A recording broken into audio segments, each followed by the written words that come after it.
Hello everyone, Christina Werner here. Welcome to another live stream here at my YouTube channel. So sorry for missing last week. I was not feeling the best, a little under the weather. So I'm glad to be back creating with all of you. Tonight I'm going to be creating with my July 2025 release, and it's actually going to be left up to you what I create with because I'm going to give you some choices. We'll get to that in just a minute here. I've got a poll ready to go for those of you who are watching live. You'll be able to vote on what you'd like to see tonight, and then we will start creating from there. Here, I did want to mention that there was a really important live that happened earlier today. Basically, Giannis Makula and Denzel, they both work for Spellbinders. They did a really important live stream this morning talking about how tariffs and things like that affect our paper crafting industry, like how it affects all of us.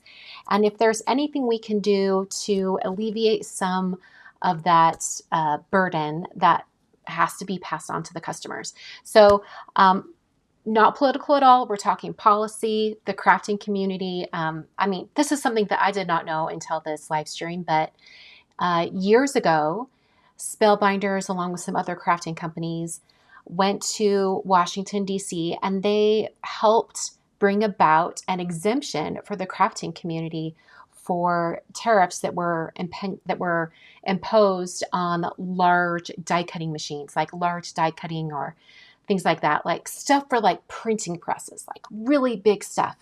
Nothing that's like our tabletop little at-home crafting.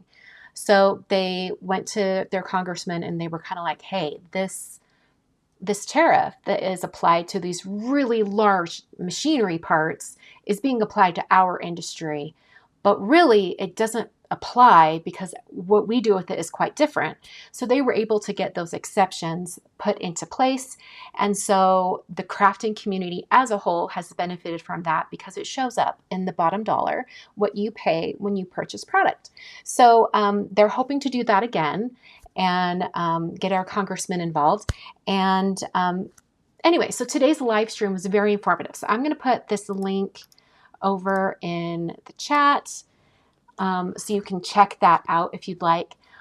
It's kind of a longer live stream, so it might be a good one to like put on while you're crafting or when you're doing something, just listening to hear what they're saying. I thought it was very informative.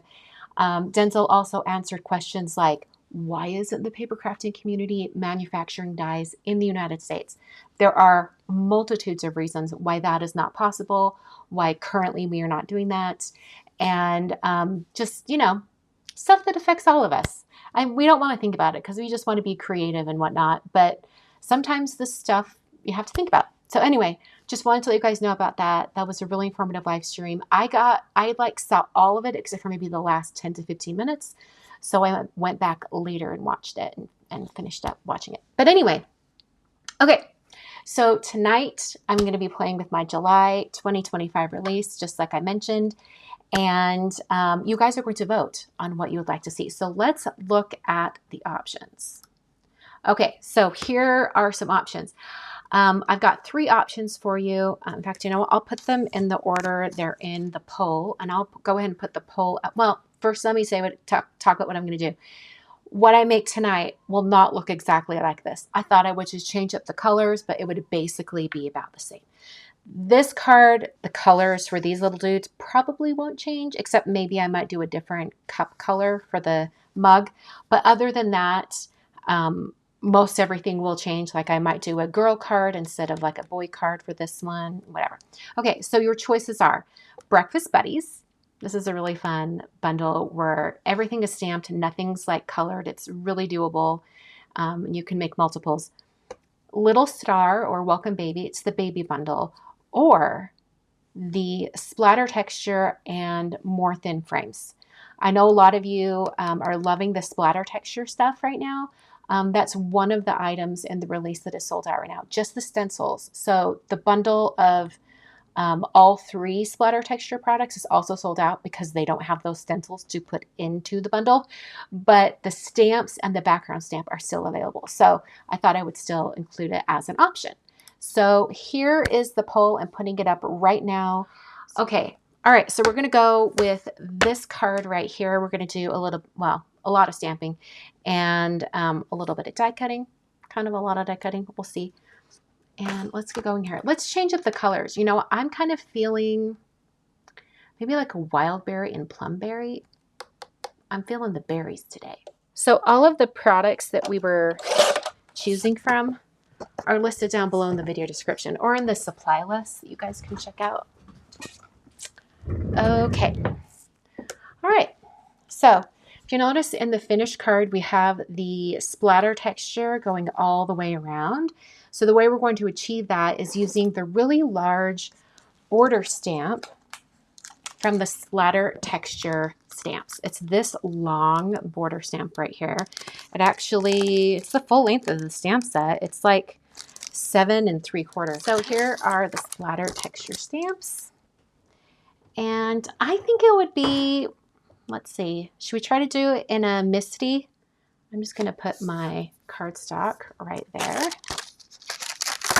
And basically, I'm just going to move this border around all 4 sides of my card. I'm going to have it coming off, I don't know, almost about a 1/2 inch. It's going to just come off the edge. All right, so I'm going in with Plumberry. And unfortunately, Plumberry will stain my clear grip mat that's in my MISTI. But you know what? That just means it's well loved, right? All right, I'm going to walk my fingertips down this because it's very large. There we go. So now we just have that edge, right? So I'll lift this up. I'm going to take a baby wipe. I believe this is Plumberry that stained before. So now we're going to get the stain on this side. I guess I could just leave that one right there and we're just going to flip it. Let's do that because it'll get the same edge. I should have just left it. Okay. Just to double check. Yep, that's the right spot.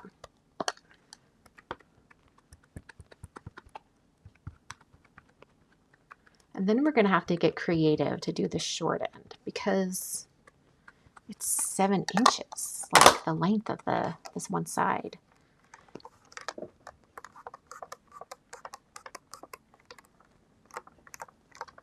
Okay, just walking my fingertips over that. Lovely. Okay, so we're gonna have to get creative. In fact, maybe I should have just left it there and I could have just put it in right like this. That's not a bad idea. Should have just left it in the same spot. Let's just put it back. There we go. Okay, I guess that stain right there is kind of a good thing because it's showing me where to line it up. And then we'll just go like this and stamp. Let's just double check to make sure that'll work. That should be fine.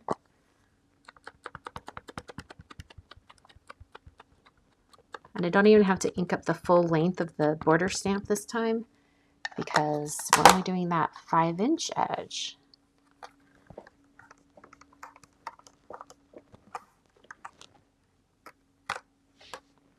Lovely. In fact, it's a little bit over more this time. So we're getting a little bit more of that dark edge, which I don't mind at all.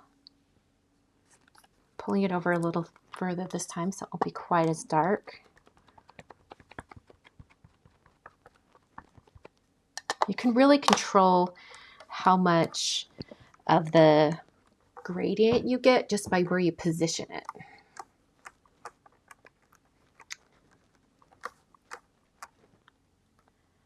All right. Okay, so do you guys notice how there's more dark on the 2 short ends versus the long end? That's sort of bugging me. So let's do some more stamping here. I might have to slide my stamp over a little. I think I will. I'm going to move this over and I want to get more of a dark edge. So we'll just do that. Okay. And we'll stamp again. because why not? We want the darker edge. I think this will do it for sure because it's like doubling up on it. Oh yeah, look at that. That's dramatic. You know what this would look really good and would be like Halloween, like a purple cardstock with like a really dark purple or even black. Ooh, wouldn't that look good? All right, trying to get this position just right. There we go. All right, let's ink this up again.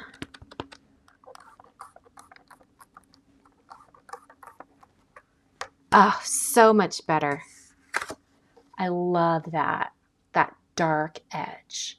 That's so pretty. But I'm going to take a 5x7 card base that's already folded, ready to go, and we're just going to put this right on top. Let's make sure it's the right size. That looks great.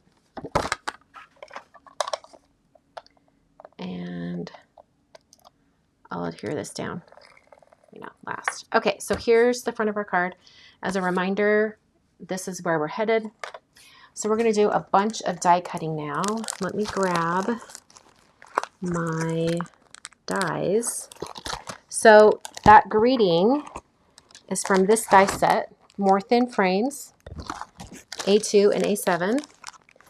And it is like the outer frames I've already taken off and I'm storing them on other sheets. Like here's the A7.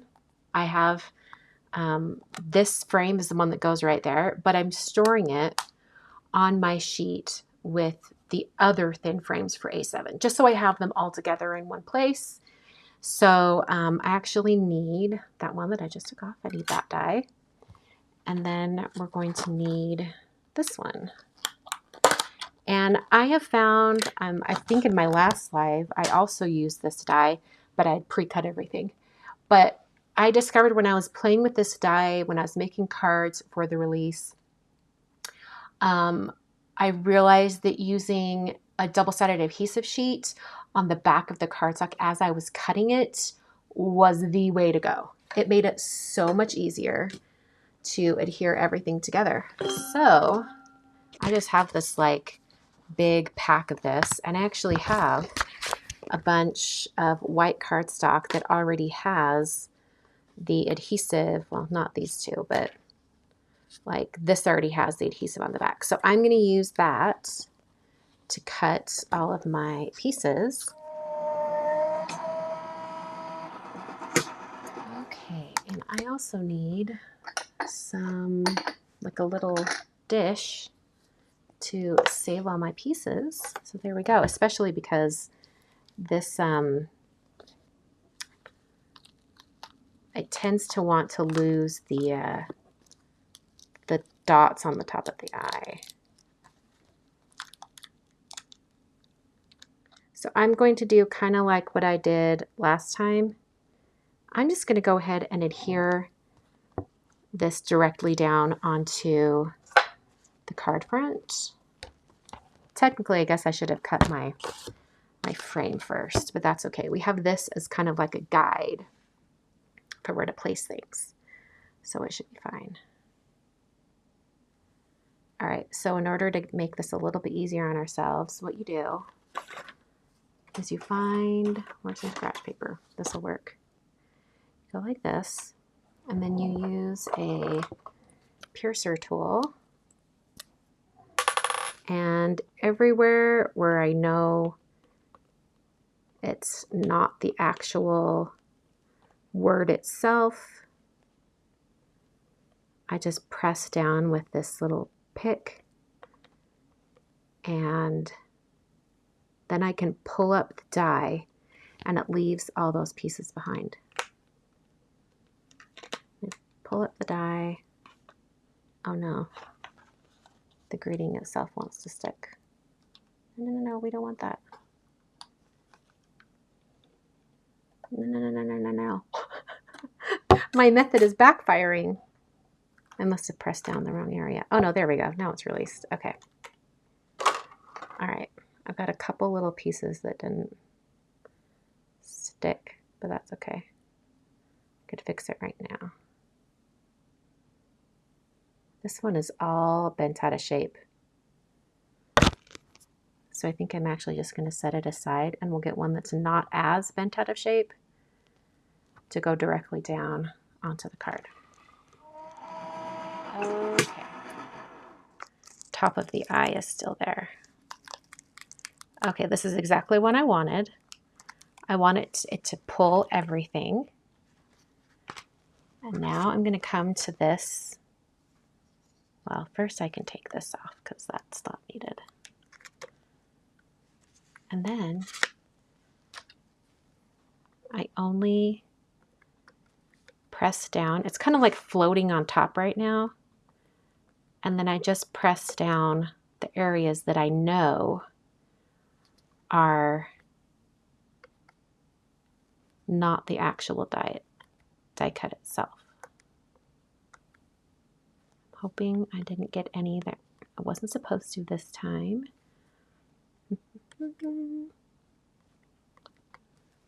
Okay, and then I can just pull up. Oh, now is it doing it again? Oh no, perfect. Love that. See, that's what we wanted to happen. Did leave that little eye, the dot of the eye behind, but that's okay. So now I can release this, and it won't get all warped because I'm not handling it as much.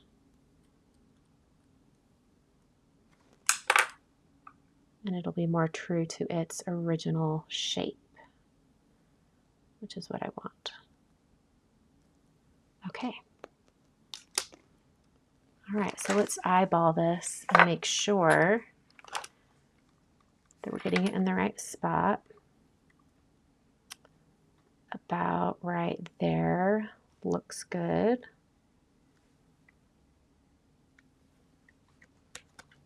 So I'll press that down.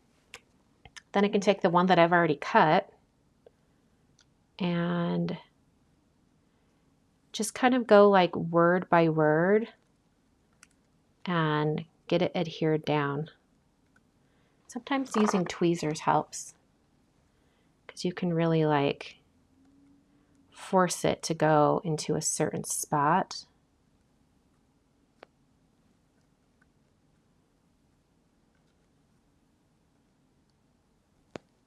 Once I have it in the right spot, I'm really going to press it down. All right, so now I'm going to go to the word for. And also up here, just trying to get it lined up.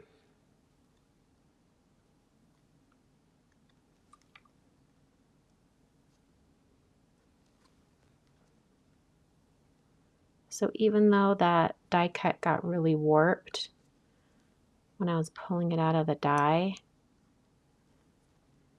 it kind of got stretched a little bit. But just waiting and adhering it as the second layer, not the first layer, can really help. Keep it shape. All right, I'm going to put a paperweight on top. We're going to cut one more out of white, and then I'm going to cut it out of gold for the top layer. All right, I'm going to do exactly what I did before and kind of start from the bottom. And I'm starting down here in this corner, getting that lined up.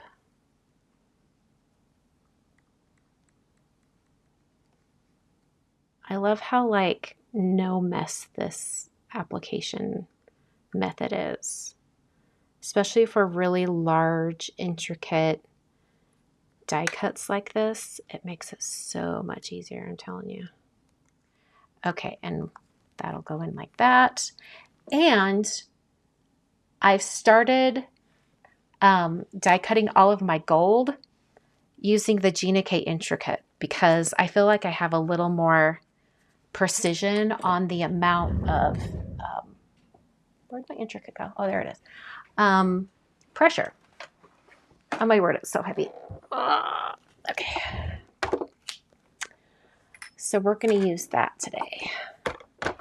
Okay, yeah, so it's on die cut, and then I'm going to do it probably at like a 1. Okay, because I'm hoping that will make it so I don't have too much pressure. Okay.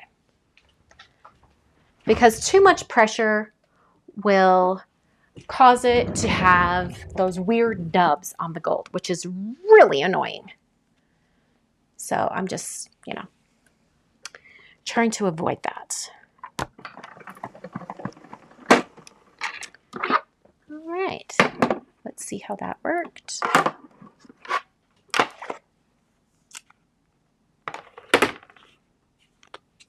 Didn't cut all the way through to the adhesive, but it looks like it did cut through the gold. So we love that for us. Trying to pick it up very carefully. Okay. I think I have most all of it. There we go.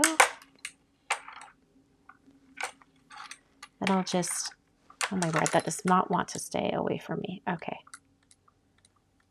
Starting from this bottom left corner again, just getting everything lined up. And the gold cardstock tends to keep its shape a little bit more than the white. So I'm not having to manipulate the shape of it very much like I did with the white. It just kind of just holds. And you notice I don't have any of those weird nubbies on the gold. And that's why I used the Intri-Cut machine for it. Okay, like look how nice that looks. I love it so much. Okay. The E has a little bit of adhesive in there. Okay, so now I'm going to put that on top and we're going to cut out a frame to go on the outer edge of the card. So that left a little mark on the gold. That's hilarious. Okay, I'm going to save that. And I'm going to use this for adhering that in the middle. But we also need a heart. Remember this heart up here? That little heart? That heart is from my Essentials dies. It's this one right here. Boop. We'll have all of our pieces. Lovely. All right, so here's the little gold heart. Okay, so when it comes to adhering this outer frame, I find it easier to use a little bit of temporary adhesive, put this one on, and then glue around it. So I'm going to grab some, what is this? Oh, actually, we'll do this. This is Easy Dots from Scrapbook Adhesives. I'm just going to put a little bit in those spots just so it holds it in place. And then I'll go around the outer edge with just a little bit of glue. And by using the interior piece as a guide, I'll be able to adhere it without too much trouble. Because it's a really it's so thin, it's kind of flimsy. It can really kind of move around on its own, like it's hard to really get it in place.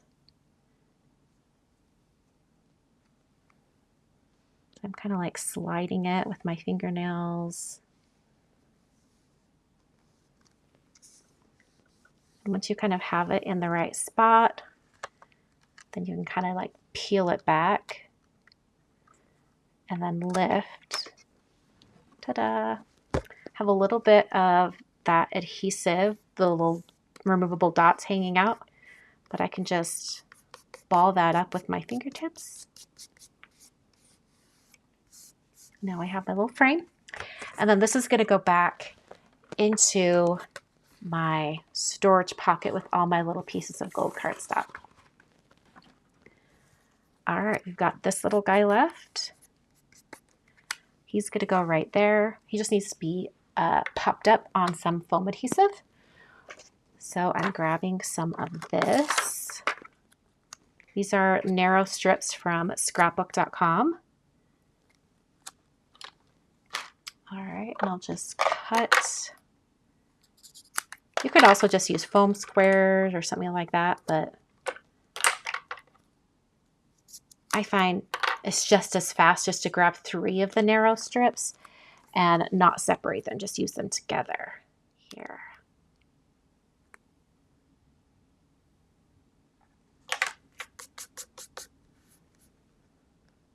So here is the finished card for today. You can see how quickly that worked out. This would actually be a really good card to recreate like in multiples with a bunch of different colors and just do a bunch. And you could even change up what greeting you use. I think that would be really fun.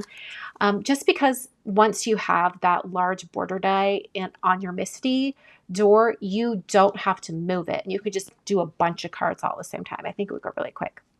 So on this card, it was Juniper cardstock with Midnight ink. And over here today, I used Wildberry cardstock with Plumberry ink. Hope you guys enjoyed the color change and changing that up a little bit. I think it looks really great. Thanks so much for watching. Hopefully I'll be back this week with an edited video. I've got a couple of videos in the can, as they say, ready to just edit to share with you. So I'll hopefully have time to do that this week. I don't know, I've got a really busy design week. I've got a design deadline, so I might not, but I'm really hoping I will. Thanks so much for joining me. I will see you in another video very soon. Thanks for watching.